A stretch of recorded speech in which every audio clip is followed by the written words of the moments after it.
o Nordeste como agente de reconstrução do Brasil. Hoje, o Nordeste fervilha de dinamismo empreendedor e cultural. Mas há um paradoxo.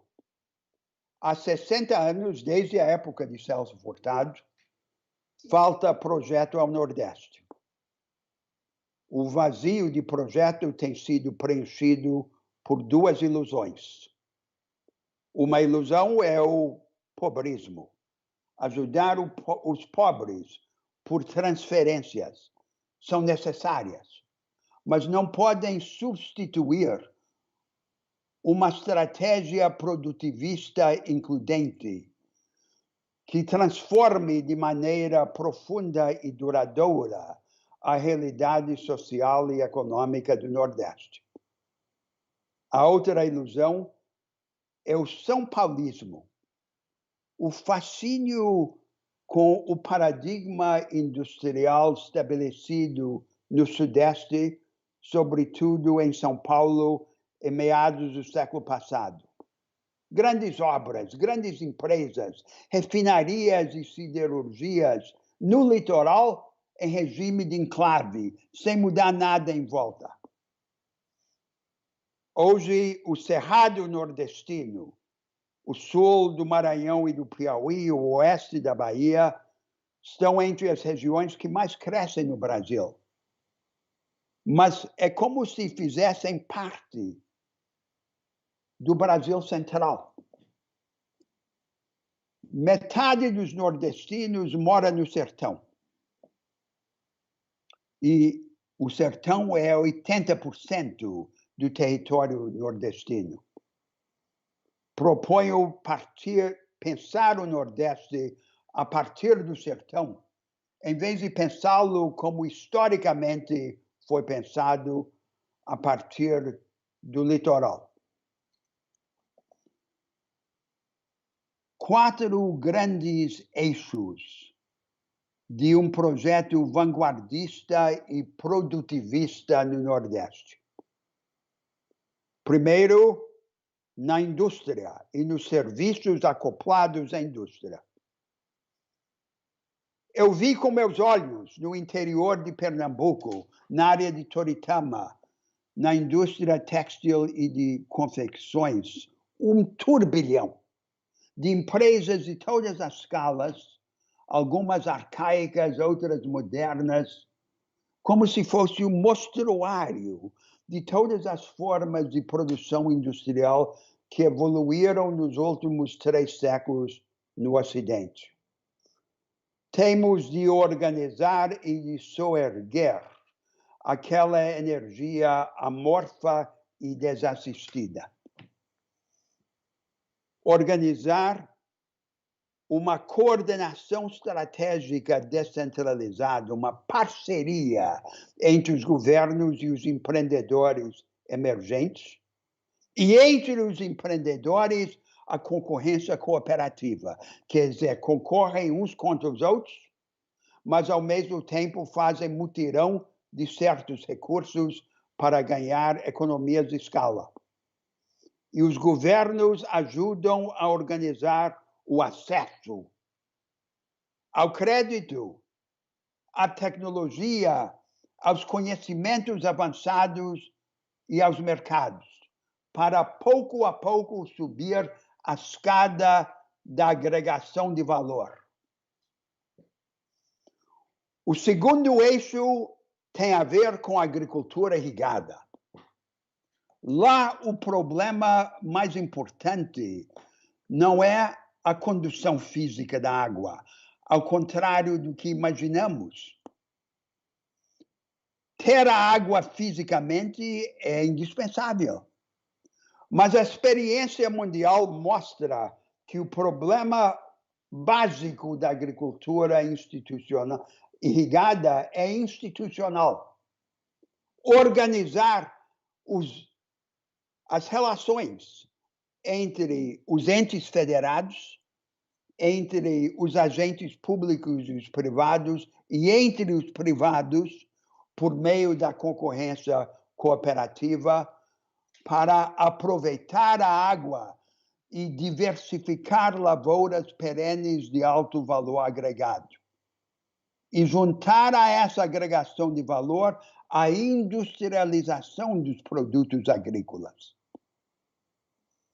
Na agricultura de sequeiro, outra vertente da agricultura nordestina, podemos partir da comercialização dos produtos. E, a partir da organização da comercialização, andar para trás na capacitação qualitativa da produção e dos produtores. O terceiro eixo é a formação dos recursos humanos necessários. Portanto, a transformação da educação no Nordeste. O Nordeste já é exemplo de inovação educacional no Brasil. Mas agora tem que dar um segundo passo que mostrará rumo para o país. Não basta ter profissionalismo e meritocracia na administração da rede escolar. É preciso substituir o enciclopedismo raso e dogmático que pauta a educação brasileira por um ensino analítico e capacitador. E o melhor lugar para começar é o Nordeste. Porque o Nordeste precisa desesperadamente de um choque de ciência e de tecnologia.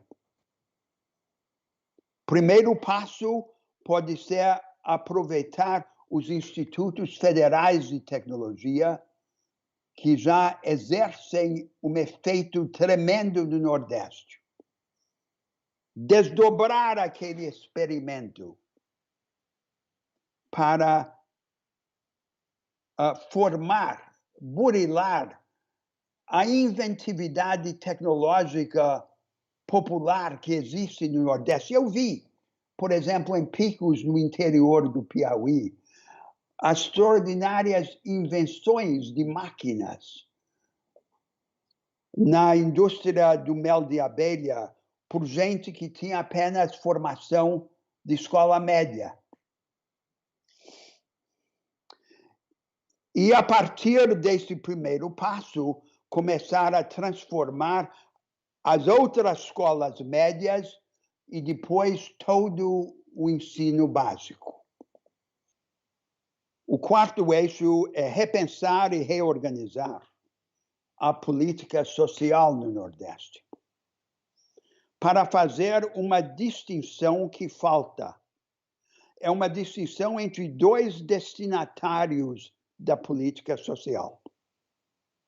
Um destinatário é o pobre, muitas vezes, por exemplo, a mulher, a mãe solteira, em famílias desestruturadas, nas periferias das cidades, trabalhando no mercado informal em biscates e tentando cuidar dos filhos. Essa pessoa, tipicamente, não está ainda em condições de aproveitar os projetos de capacitação. Tem que ser agasalhada dentro de uma estrutura comunitária para chegar ao ponto em que pode ser capacitada para o mercado de trabalho num grau maior. E, para isso, organizar, por analogia aos agentes comunitários de saúde que já trabalham no Nordeste, um quadro de agentes sociais que coordenem o acesso a todos os serviços sociais municipais, estaduais e federais em cada lugar no Nordeste. E que venham ajudar esse pobre, essa mãe solteira, a encontrar o caminho. O segundo destinatário é o batalhador, o trabalhador que trabalha desesperadamente em 2 ou 3 empregos, tem os olhos vidrados no exemplo dos pequenos empreendedores emergentes e já abraçou, embora ainda pobre, a cultura da autoajuda e iniciativa. Esse sim pode ser capacitado. E todo o debate que nós temos no Brasil sobre a chamada porta de saída na política social é confuso, porque deixa de fazer essa distinção fundamental. E o lugar mais importante para fazê-la é o Nordeste. Agora, quem é que vai fazer tudo isso que eu descrevi nesses 4 eixos? Precisa de um instrumento institucional. Tem uma proposta. A SUDENE deve ser reconfigurada como o agente da cooperação federativa vertical dos estados e municípios nordestinos com o governo central. E os governos da região, atuando por meio do consórcio do Nordeste, deve organizar 4 secretarias e agências que tratem dos 4 eixos que descrevi: a política industrial, a agrícola, a educacional e a social. Mais importante do que a cooperação vertical é a horizontal. O próprio Nordeste propondo e construindo o seu projeto. Neste período de 60 anos de malogro e de vazio de projeto a que eu me referi no início, o Nordeste nunca teve uma entidade que construísse o seu próprio projeto. Todas as instituições que tratam da política nordestina são federais.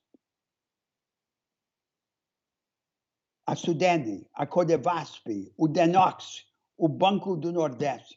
O Nordeste vive sob intervenção permanente, sob tutela federal. Chegou o momento de derrubar essa tutela.